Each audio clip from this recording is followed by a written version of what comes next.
في القرآن العظيم ونفعنا وإياكم بالآيات والذكر الحكيم إنه تعالى جواد كريم ملك بر رؤوف رحيم।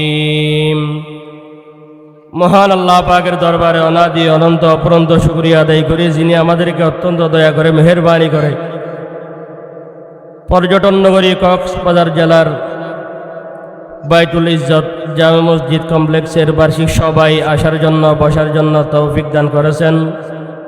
সকলেই মাহবুদের দরবারে অন্তরের অন্তঃস্থল থেকে কালিমাতু শুকর উচ্চারণ করি, সকলেই বলি আলহামদুলিল্লাহ। লক্ষ কোটি দরুদ ও সালাম বিশ্ব মানবতার কান্ডারি মুক্তির দিহারি শফিউল মুজনিবিন খাতামুন নবিয়িন রসুল আকরম রহমত আলম নবিউল আরব ওয়াল আজম নবী মুহাম্মদুর রাসূলুল্লাহ সাল্লাল্লাহু আলাইহি ওয়াসাল্লামের উপর আল্লাহ রাব্বুল আলামিন বলেন যে দুনিয়ার জমিনের মধ্যে আমি আল্লাহ পাক বলে যে বান্দা, জমিনের মধ্যে আমি আল্লাহ তোমাদেরকে যে যে নিয়ামত দান করেছি, সেই নিয়ামতের শুকর যদি তোমরা এখন থেকে শুরু করে কিয়ামত পর্যন্ত তোমরা আদায় করো, তাহলে তোমাদের সমস্ত মাধ্যম যা আছে শুকর আদায় করার সমস্ত মাধ্যম শেষ হয়ে যাবে। কিন্তু আল্লাহ পাক রব্বুল আলামিন আমাদেরকে ঈসা আলাইহিস সালাতু ওয়াস সালাম তার চেয়ে 100 গুণ খুশি হতাম যখন শেষ নবীর উম্মত হিসাব হতে পারতাম, তখন আমি ঈসা আলাইহিস সালাতু ওয়াস সালাম 100 গুণ খুশি হতাম। সুবহানাল্লাহ। কি বলে শুধু একটা নিয়ামত নয়, একটা শুকর নয়, আমি লক্ষ কোটি শুকর আদায় করতাম যদি আমি ঈসা আলাইহিস সালাতু ওয়াস সালাম যদি শেষ নবীর উম্মত হতে পারতাম। এই জন্য আল্লাহ রাব্বুল আলামিন তার দোয়া কবুল করেছে।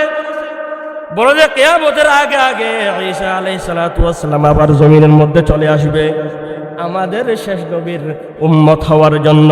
সুবহানাল্লাহ। ওয়া আয়ে জিন কি আনে কি জমানে কো জরুরত থी, ওয়া আয়ে জিন কি আনে কি জমানে কো জরুরত থी, वो आए जिन क़यामत के लिए बेचई न फितरत थी, वो आए जिन क़यामत के लिए बेचई न फितरत थी, वो आए नगमे दाऊ दमे जिनका तराना था, वो आए गिरियाए याकूब में जिनका फसाना था, वो आए गिरियाए याकूब में जिनका फसाना था, वो आए जिनकी खातिर मुज़तरब थी वादिए बतहा, वो आए जिनकी खातिर मुज़तरब थी वादिए बतहा, वो आए जिनके कदमों के लिए काबा तरसता था, वो आए जिनके कदमों के लिए काबा तरसता था। কোন সেই নবীর উম্মত আমরা?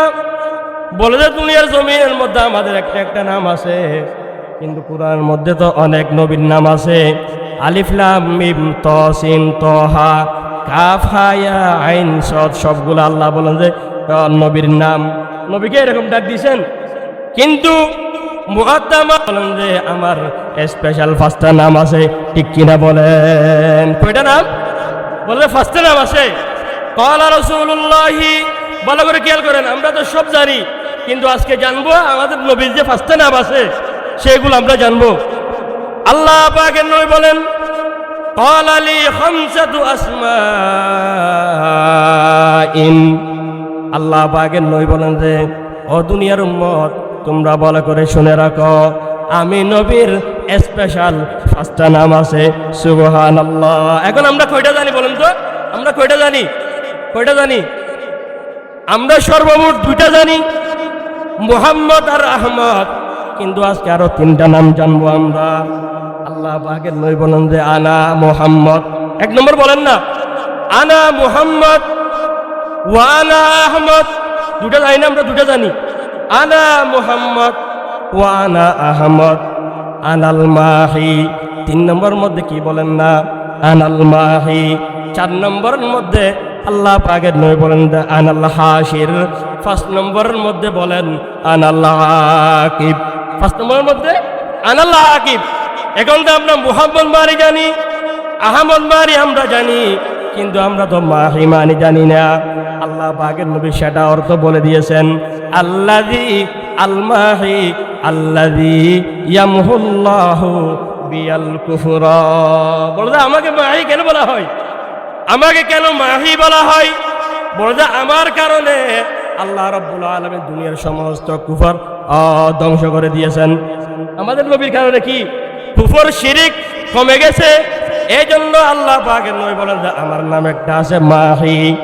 এরপর আল্লাহ পাকের নবী 4 নম্বরের মধ্যে বলেন আনাল হাসির। বলে আমার নাম কেন হাসির?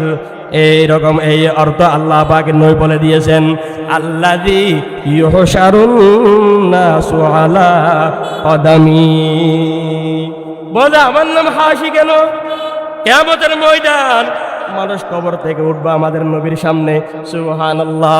আমাদের বিশ্ব নবী সরকার দু আলম জনাবে মুহাম্মদুর রাসূলুল্লাহর সামনে দুনিয়ার সমস্ত মানুষ কবর জগৎ থেকে উঠবে। এই জন্য আমাদের নবীর আরেকটা নাম হলো হাসির। হাসির। এরপর আল্লাহ পাক নবী 5 নম্বরের মধ্যে বলেন আনাল আকিব। আমার আরেকটা নাম হলো আকিব। বলে যে আকিব মানে কি জানোনি? আনা খাতামুন নবিয়্যিন লা নবিয়্যা বাদি। আমার আরেকটা নাম হলো আকিব। বলে যে কেন? বলে যে আমি শেষ নবী, আমার পর আর কোনো নবী নাই, এই জন্য আমাকে আকিব বলা হয়। তাহলে কয়টা নাম পেলাম আজকে? 5টা নাম। নবীর স্পেশাল নাম কয়টা? 5টা। এরপরে আমি যে আলোচনার করতে চাচ্ছিলাম, আমাদেরকে 3টা নিয়ামত দিয়েছেন। 1 নম্বরের মধ্যে মুসলমান, আমাদেরকে মুসলমান হিসাবে পাঠিয়েছেন। হাম মুসলমান হে মগর হাম মে মুসলমানি নেহি। হাম মুসলমান হে মগর হাম মে মুসলমানি নেহি। দিল মে ঈমান হে মগর ईमान में कामिल नहीं। दिल में ईमान है मगर ईमान में कामिल नहीं। আমার দাদা মুসলমান, আমার নানা মুসলমান, আমার বাবা মুসলমান, এই হিসাবে আমি মুসলমান দাবি করি।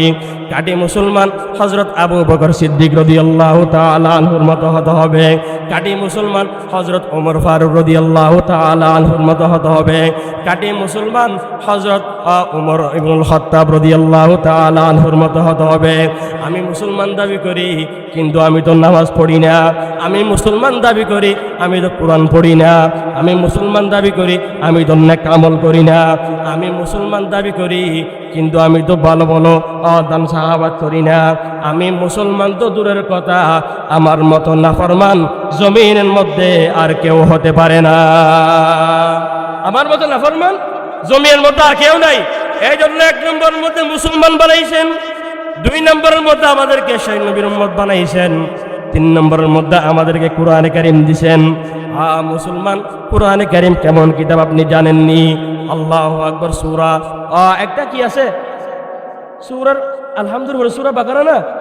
সূরা বাকারার শুরুতে আল্লাহ রাব্বুল আলামিন বলে যে বান্দা, জমিনের মধ্যে আমি আল্লাহ তোমাদেরকে কি রকম একটা কিতাব দিলাম তোমরা কি জানো?